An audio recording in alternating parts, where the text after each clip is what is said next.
them both to an engagement brokered by her father, a meeting in which they both agreed that their marriage would be sensible. Nothing as fanciful as infatuation. That nonsense never lasted. Their bargain was better. An arrangement that benefited both parties in the most practical of ways. The equation was simple. He had a title, her father offered an enviable dowry. And at the time, his dukedom had needed funds. Desperately.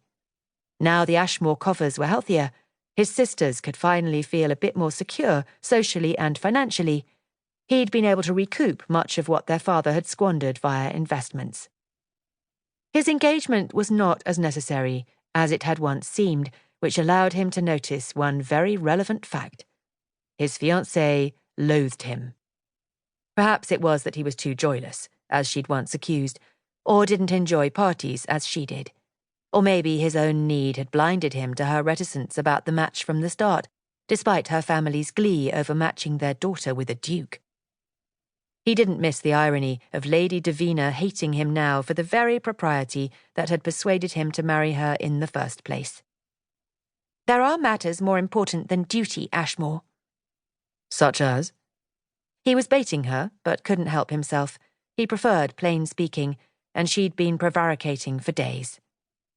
"Family," she said emphatically, then notched up her chin. "Family is a duty, Davina. Perhaps the most important of all." "You can't believe that, not after what you've done to mine." Will let out a sigh and pinched the bridge of his nose. "Your uncle bears that responsibility." The man had swindled a circle of friends, bilking each nobleman out of sums approaching £1,000, enough to leave at least 2 of them paupers. Will had uncovered the man's malfeasance while investigating his own father's crimes. He'd never told a soul, but he had confronted Davina's uncle, both as a warning and to discover the extent of his father's involvement. For whatever reason, the man had confessed the whole sordid business to the entire Desmond clan. "Your father started the scheme," she hissed at him. "With your uncle. They were equal partners." "And would you have ruined your own father too?" "Gladly." He sometimes dreamed of turning back time and uncovering his father's misdeeds before his death.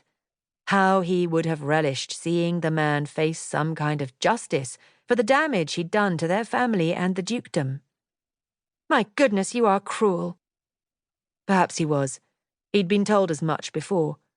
He found it hard to forgive those who hurt others for sport, and impossible to overlook harm done to his family. "My only wish is to do what's right." She let out a bitter chuckle. "Ah, yes, the oh-so-very-proper son of the devil duke." Will clenched his teeth and tasted blood.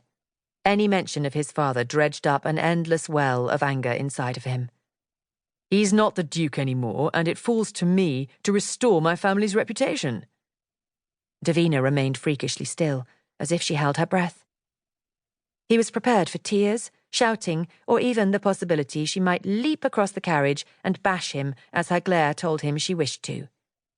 Words seemed to catch in her throat. She swallowed, opened her mouth, yet said nothing. Only her hands moved, gloved fingers tightening around the tufted edge of her bench. "Say what you must. Do your worst and let's get this over with," he finally said.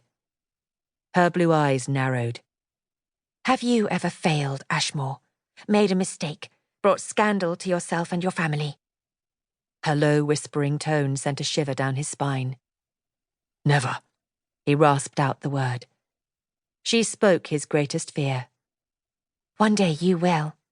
She raked her gaze over him from head to toe. "It's in your blood, your birthright, some might say. When that day comes, you'll understand how a man can make a mistake and not deserve to have his life ruined." "I merely sought the truth from your uncle, Davina." "What if his name finds its way into the papers? He'd be shunned by society and lose every friend he's ever had." "I've spoken to no one, though he may confess to whoever he chooses, but for the sake of the dukedom, I must put things right," Will repeated. More than an explanation, it was a plea for her to understand his motives. But she didn't. Leaning over, Davina pointed a finger toward his chest.